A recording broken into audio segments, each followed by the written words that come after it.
Hello，各位觀眾朋友，大家好嚇！多多今日咧就同大家咧嚟到呢個係天后啊，天后嘅永興街，大家好多時都聽過元記啦嚇。咁啊，其實呢一間元記甜品咧，最早嘅時候咧就喺呢個係荷里活道嗰度開業啊，係1855年啊，哇！真係百幾年歷史啊，真嘅嚇。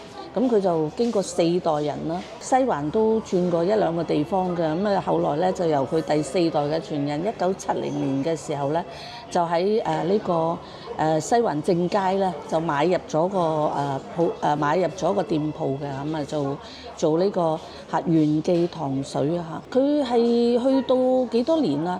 早1、2年前啦嚇，2023年啊，突然間結業嘅嚇，即係幾靜靜咁啦就係結咗業嘅。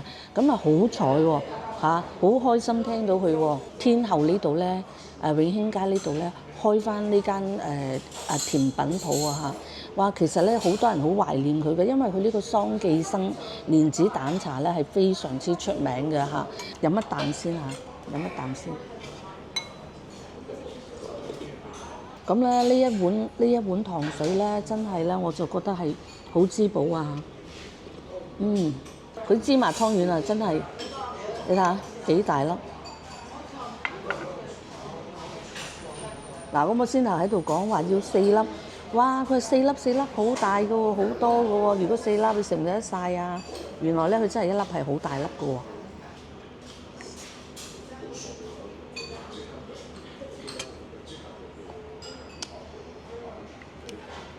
真係人手做嘅，一食落去啊！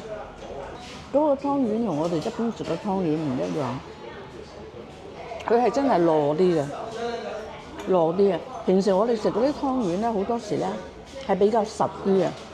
嗱，咁佢出名咧就係呢個雞蛋蛋糕喎。咁佢真係比一般蛋糕咧係實啲嘅喎，實淨啲嘅。我睇佢夠唔夠鬆啊嚇！哇！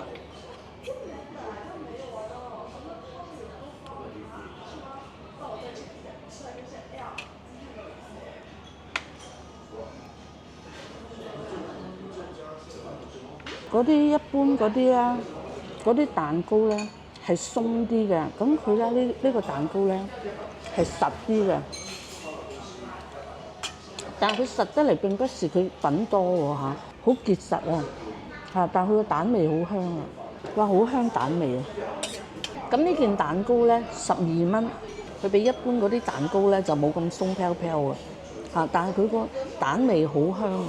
但係你覺得佢係實咧？我哋淨係做麵粉、少量嘅沙糖、橄欖油呢3樣嘅啫，雞蛋最主要啦。嗱，咁啊啱啱咧就即係訪問咗佢哋啦。咁喂，你個蛋糕好特別喎，同出邊嗰啲佢就因為冇落發粉啊嚇，佢哋唔落發粉啊，淨係落呢個麵粉、橄欖油嚇同埋雞蛋啊，所以佢嘅蛋味好香。糖就好輕量咯，因為本身你話出邊坊間嗰啲蛋糕要加好多糖先至帶到嗰個甜味香味出嚟嘅，但我哋就盡量配合翻呢一區嗰啲老顧客上咗年紀嗰啲，盡量低糖。係，所以糖水我哋都減咗個糖度甜度嘅，可能係帶唔出個味道，但係甜度低咗，我哋原材料就提升佢。飲落咧唔同嘅，呢度係濃過舊鋪。好多老顧客都試過就話：你哋呢度啲桑寄生同舊鋪咧係重味咗，但係爭少少，我係爭嘅就係爭個甜啦，係啦。甜就帶唔到個味道。係啦，話係糖水一定係甜先帶到個味道出嚟噶嘛。你唔甜就爭少少，所以我哋老闆就喺原材料嗰度提升翻 upgrade 翻嗰個桑寄生。哦，即係夠味啲啦。係啦。咁啊，梗係你桑寄生厚啲好啲啦。好多客人同芝麻，包括所有嘅糖水個甜度減咗20%。老闆娘就接手之後咧，就加添新元素，多啲變化，就唔好以前及上一代嗰啲咁古板糖水蛋糕。你以前都係糖水同呢個蛋糕？舊鋪咪係。就淨係雞蛋蛋糕？冇其他嘢食。哇！咁犀利100幾年。大老闆年代咯，淨係糖水蛋糕㗎咋。哇！真係夠薑喎，真係。所以佢屹立咗50幾，超過60年。係啊。所以佢就可以屹立到咁耐。哦，而家你哋呢度咧叫做加咗呢啲新式呢個甜鹹啦。其實鹹食本身都係辣嘅啫，我哋主力都係糖水。哦，佢呢個桑寄生咧，佢有乜嘢係佢呢個功效就係安神係降壓。降壓力。安神意思就係啲老人家同埋食完晚飯啲人咧，通常都係嚟食佢，食完之後好瞓。係啊，我睇今晚好冇瞓啊，真係。因為佢係降壓力。哦，降壓力嘅安神降壓力，我就以為係去風。一般孕婦就最啱飲啲。哦。咁啊，去風啱唔啱啊？去風同埋行血。有啲就話可以，佢好輕微，但係主力都係安神。安神降壓。哦，OK。有冇咩特別啊？你個桑寄生同人哋？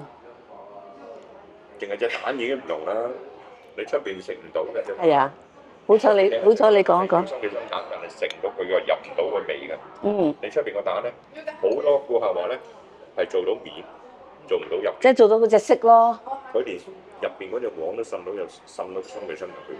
哦。你出邊嗰啲淨係你面頭有色。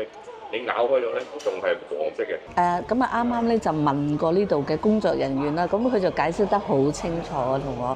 咁啊喺度食啦，我話隻蛋咧就隻蛋糕好好味喎，但係咧就比較出邊係實淨啲喎。咁我問佢係點樣做㗎啦？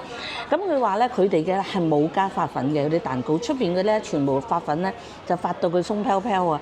佢呢個係冇加發粉嘅，咁係得3樣嘢嘅啫，就係呢個麵粉、橄欖油同埋少許嘅糖、雞蛋就係咁啦嚇。咁佢話佢呢度嘅蛋咧，同佢舊鋪嘅蛋咧係唔一樣嘅，但係咧呢度咧就有一個係一個商業秘密啦，咩蛋啊，咁就唔可以講嘅。嗱咁啊，呢個蛋糕係真係咧係好特別啦。你話先頭講啦，佢就話佢好實淨嘅，但係佢實淨得嚟咧，又唔係話嗰啲即係粉好厚啊咁樣嗰個實淨喎。原來就因為冇落發粉嘅。咁佢呢間新鋪啦，就開咗1年幾啦嚇。咁佢咧就好多舊鋪嗰啲客喺西環以前嗰啲，就要即係特登行過嚟呢邊啦。咁啊天后嘅客就好開心喎，即係拍晒手掌喎嚇。咁呢度開咗間元記。嗱，咁佢100幾年歷史嘅啦，咁啊而家咧係到佢第4代嘅啦。第4代咧個女同埋女婿咧嚟接手嘅嚇。嗰位咧就係佢第3代嘅。第3代個傳人啦，咁而家到呢度嘅咧就係第4代嘅，係由佢個女嚟接管嘅嚇。咁佢咧就因為而家啦，你知個個都注重身體啦，咁佢就將呢度嘅桑寄生蛋茶咧，就將佢係減咗20% 嘅糖嘅。咁佢就解釋，咁啊因為而家咧個個注重健康嘅，咁啊唔中意咁甜嘅，咁啊寧願係將佢個糖減低啲，將佢個原材料咧係提升翻嘅。所以咧桑寄生個茶味咧係重啲嘅嚇，但係就冇以前嗰個甜味咁重咯。仲有啊，佢隻蛋啊，嗱咁啊，大家睇下佢啲蓮子喎，你睇下佢成碗，你睇下嗰啲蓮子幾多，好多蓮子喎一碗嚇。咁咧，咁啊先頭個哥哥話俾我聽咧，佢哋嘅蛋咧係好特別嘅，佢叫我留意下，咁我就試下佢個蛋啊。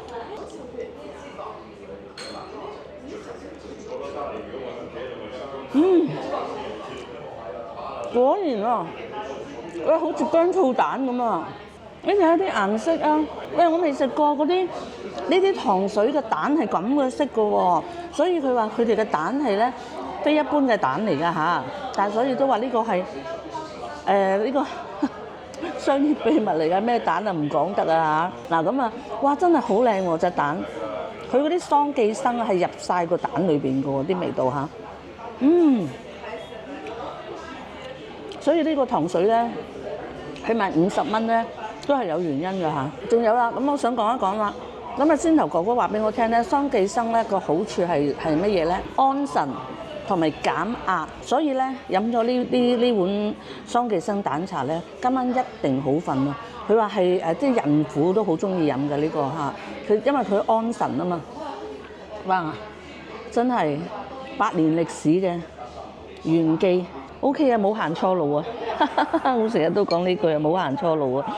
話呢碗糖水咧，我而家晚晚咧都喺屋企就夜晚黑咧就煲啲咩桂圓啊、紅棗啊嗰啲咧嚇，因為想再瞓得好啲啊！咁啊試下今晚呢一碗咧翻去咧會唔會即係一覺瞓到天光唔使起身啦嚇？咁好啦，咁啊多多同大家咧就今日嚟試呢個糖水啦，咁啊100年歷史嘅嚇，咁啊好啦，咁都係嗰句啦嚇，咁請支持多多，咁多多係盡量去行多啲，介紹多啲好嘢俾大家啊嚇，咁多謝大家係支持subscribe、like and share， 多謝，拜拜。